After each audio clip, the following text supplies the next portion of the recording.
It's... Shit, how do I do this?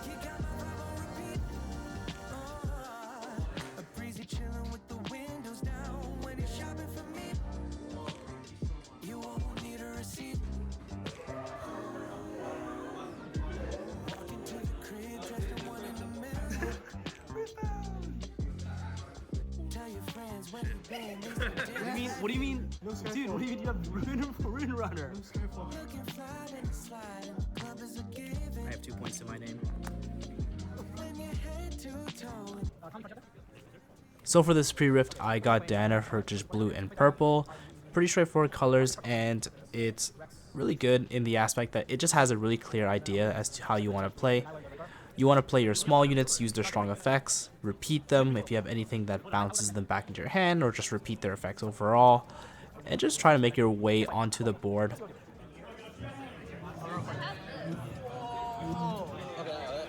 So nice. Game 1, I play against a buddy of mine.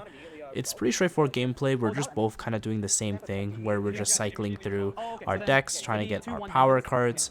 You see some cute interactions here where we're just bouncing cards back into our hands, and I'm playing a bunch of ambush cards. I'm trying to make use of the new ambush keyword, which allows you to play units during a showdown.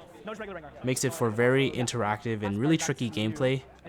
Makes it so your opponent has a lot of things to consider when they're just entering the board. It's a mirror match, so we're pretty much playing the same strategy. The only difference is I'm playing orange, and orange has a really strong card called Rengar.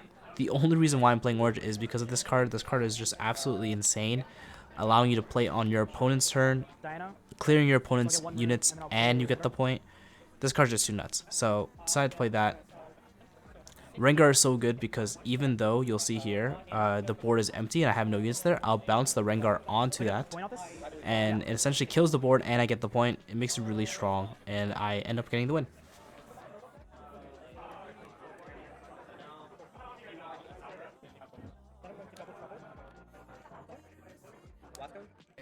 Second round, I'm against another friend of mine, and they're playing Kha'Zix, and wow, that deck is so good. I think it's a combination of orange cards being really good in a limited format, and purple cards just always just being a good combo color. It makes Kha'Zix just a really strong deck overall. Kha'Zix's game plan is all about XP and just kind of racing for that XP points, and mainly just about the purple unit Kha'Zix. When it attacks alone or if it defends alone, it gets +2 might and it gets a bunch of XP, so it just makes it so it makes it really tricky to deal with that unit. Also, it has ambush, so even though it's in your hand or even though you see it's in chosen, it's very easily can fly into the battlefield and just get really quick points that way. The game was honestly really close. I think I could have had it if I sequenced some cards a little bit better, but seeing the cards for the first time and just the way that I was playing, maybe I couldn't find a way out. My opponent here finds a really cool play where I had a really strong board and my opponent just kept crashing with their smaller units but attaching the jungle machete, and it just allowed them to just kind of slowly break apart my board, and then at the end they finally go for the final push, and they've essentially dismantled my board, so it was a really cool play there. Yeah, and that was the second round. I was 1-1 after that. Round 3, I'm against a Jhin player. They actually don't use their legend because honestly, if you have the Jhin kit for pre-release, it probably was the worst one, just pound for pound.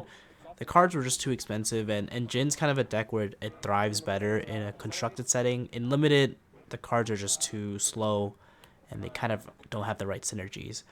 In this game, I perfectly use the synergy that comes with being able to use orange, and that's Rengar. There's a board state where my opponent goes onto the battlefield. I have no units there, but I have a bunch of runes up.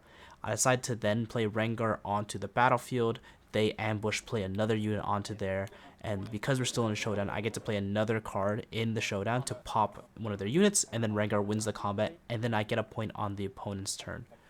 To clarify again, the reason why Rengar is able to do this is because of his second part of his text. The second part of his text reads that when opponents occupy battlefield, Rengar is still able to ambush onto there. Typically, ambush units you can't do that, but Rengar is the one exception due to his card text. From there, essentially, I was able to control the board. The Rengar was just way too strong, and I get the win from there. That's 2 packs at the end of the rounds. I won 2 rounds, so I get 2 packs. Hopefully this is good.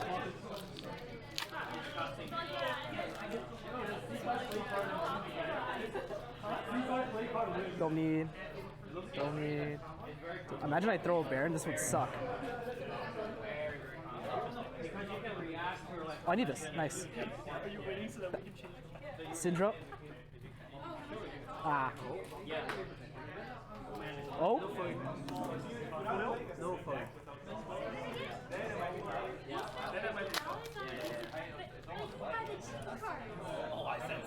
You sense it?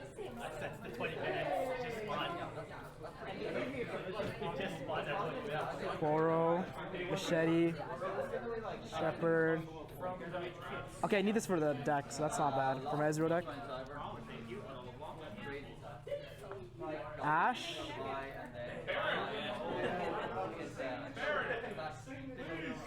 What is this? Oh. Vi. Vi Sig. Oh my days. We go here. This is what we're doing right now. Very unethical, but it is what it is.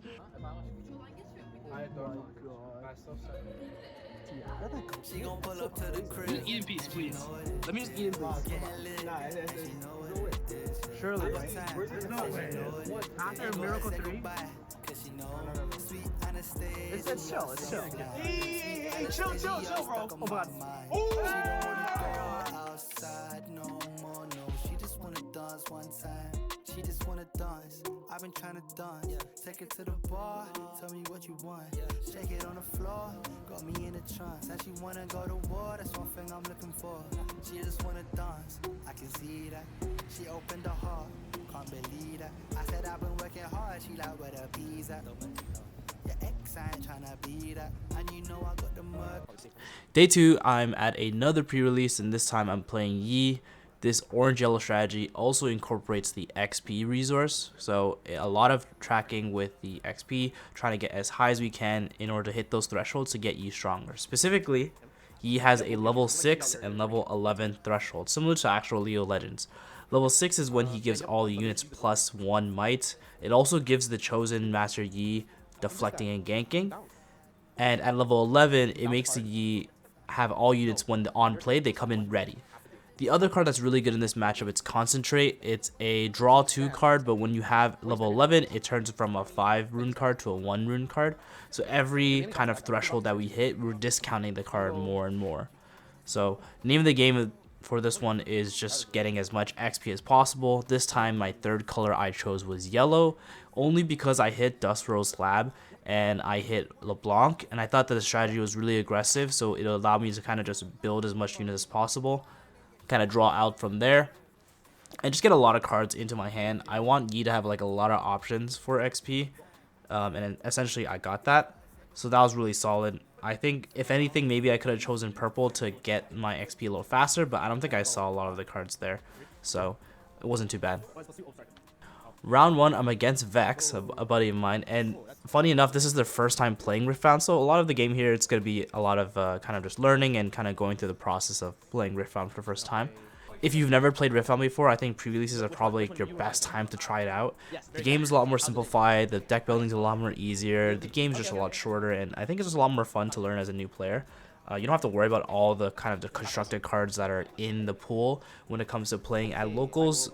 Everyone has the same pool of cards. It's all from the set, and you get to open fun cards, so that's really nice.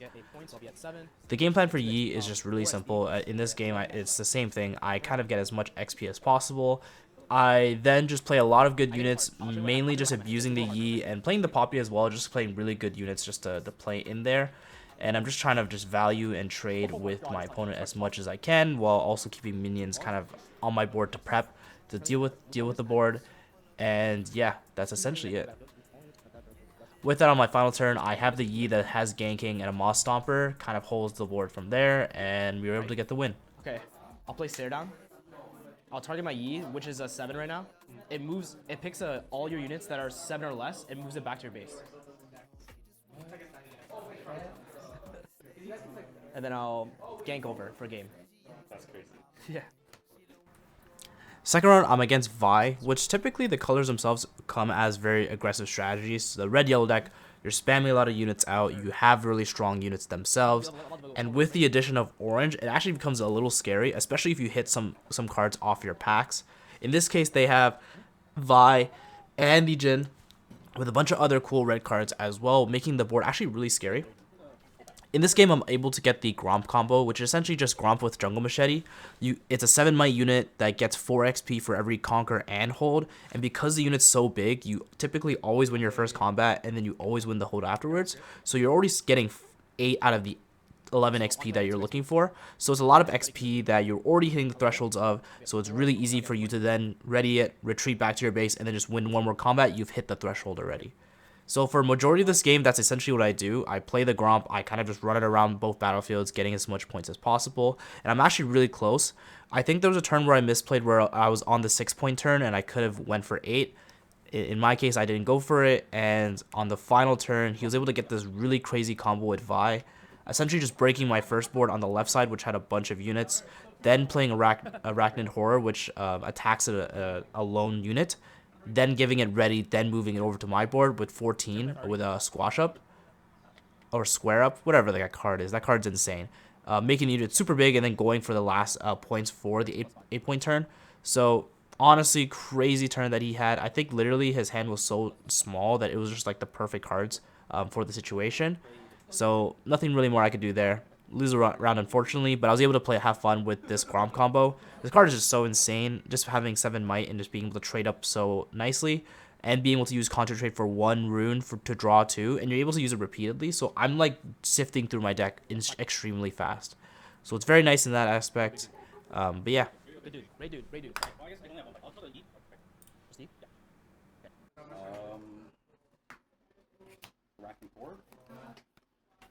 I don't know what that is. It's just play to a battlefield if it's alone. Sure. Okay. I'll give it square up. Don't repeat it. Sure. Sorry, all the cards are gone. Oh yeah, I discarded a card earlier for that. So this is now at 14. Yeah. 114. Ready it up because 3 extra damage. I give it ganking and +1. You got it. I just have to have the perfect amount of hand. Oh my god. Yeah, this is the. For round 3, I'm against Kha'Zix, and last time I played against this deck, I didn't do too well. But this time I'm playing Yi, so definitely have a better matchup moving forward. Again, I get the Gromp and Machete combo, and I just start going crazy with the Gromp, and I get so much XP. I basically push up to 8 instantly, making my Gromp a lot bigger. Now instead of 7, it's an 8 might unit, which makes you get into the higher levels pretty quickly. And from there, it's a pretty straightforward game. I think it's just really hard for Kha'Zix to play because they need time to ramp up to levels. But it's hard for them to ramp when there's an 8 might Gromp running around. So that's essentially what happens. I have a Gromp, really big Gromp, and all my other units eventually come in ready, and I'm just rushing through the board with that. Concentrate's just so good when you get to be able to spam it with 1 rune and drawing 2. And especially since the deck is so small, you can just make it just really, really easy and really nice. The deck here too also plays with Clash of the Giants, which is really strong in a pre-release. You basically just make them clear out their own units. So that's what I play. I just played it, killed all their units, and then just marched in with Braum. So that was pretty nice.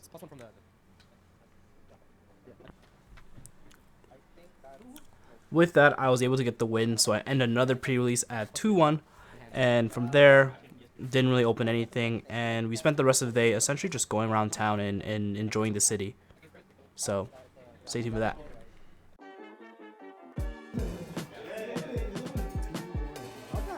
I hit nothing though. I suck.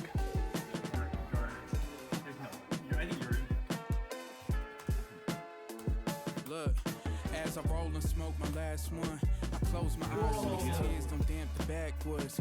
I think I'm good at doing shit for free, that's what's left me alone. I'm never in my zone and backed up, feeling like a Mack truck with tempos gone, my headlights off from swerving. I make these songs, I make shit clean, detergent. I package it up, the average tracks above, yet my pockets hurting cause nobody fucking heard it. Ain't no sermon in the world can save me. Go on with your bullshit.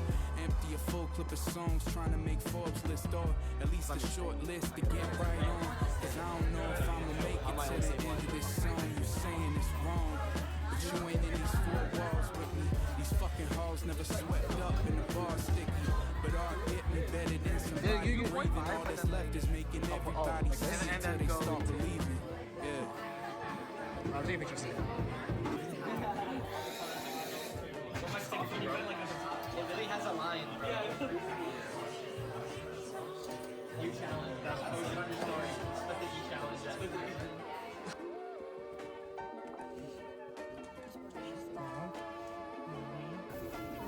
Where's your name?